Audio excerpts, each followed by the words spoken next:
From Catholic youth camps through the Ramah camps of conservative Judaism, there is a rich history of religious groups using summer camps to strengthen the denominational identity of young American people. And now, Hindus living in the United States use the same tactics of cultural reinforcement. Shana Sippy, a professor of religion at Carleton College in Minnesota, who has studied Hindu American educational organizations, estimates that 135 such camps now exist across the country. They aim to instill cultural knowledge and show children how to be confident in their background and Hindu faith. Ms. Sippy said, "Time and time again, parents and community leaders have recounted to me how the American conception of camp offers an opportunity for a cultural, religious and linguistic immersion with other American Hindu children. That is understood to be even more important being within the dominant Christian culture." One such camp, Hindu Heritage Summer Camp's approach, is built around a set of rituals. Morning reveille is blown on a conch shell in homage to Vishnu.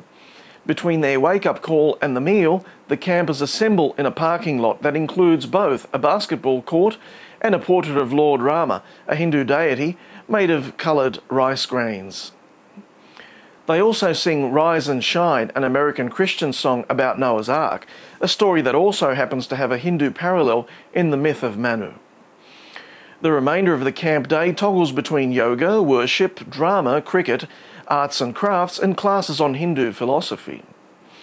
Such programming attracted campers to fill all 200 slots over two-week sessions last summer. Children came from across the United States and from Belgium. Several were offspring of intermarried interfaith families with African, Irish and Italian roots.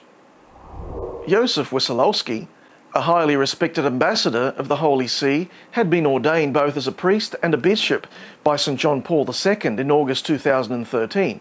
He was recalled from Santo Domingo after rumours emerged in the Dominican Republic that he had sexually molested young boys.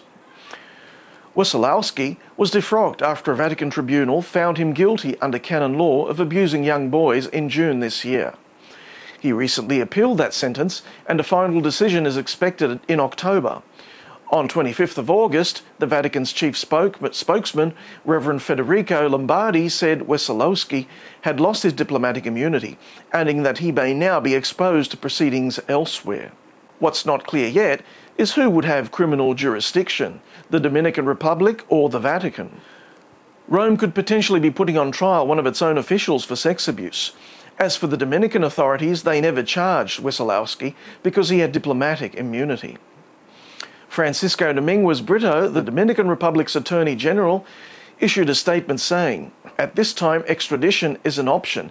It is clear that since this man no longer has immunity, this can help us on the question of extradition so that he can come here and face justice." The Vatican does not have an extradition agreement with the Dominican Republic, though it is possible that Italy could decide to extradite Wesolowski if he leaves the confines of the 108-acre Vatican city-state. David Kulahisi, a spokesman for the group SNAP, Survivors Network of Those Abused by Priests, said the Vatican have acted irresponsibly in the case of Wesolowski. He should be arrested immediately, saying, "Our fear is that he'll disappear before police can nab him." In a recent occurrence of his weekly Sunday radio sermon and address known as the Angelus, Pope Francis spoke of the perceived threat to modern Catholicism, that its members might become too integrated with the secular world. After quoting Paul in the verse found in Romans 2:12, "Be not conformed to this world, but be reformed in the newness of your mind, that you may prove what is the good and acceptable and the perfect will of God," the pontiff offered his own thoughts. Francis borrowed heavily from the Gospel of Matthew and the Evangelii Montiandi, an examination on evangelism released in 1975 by Pope Paul VI.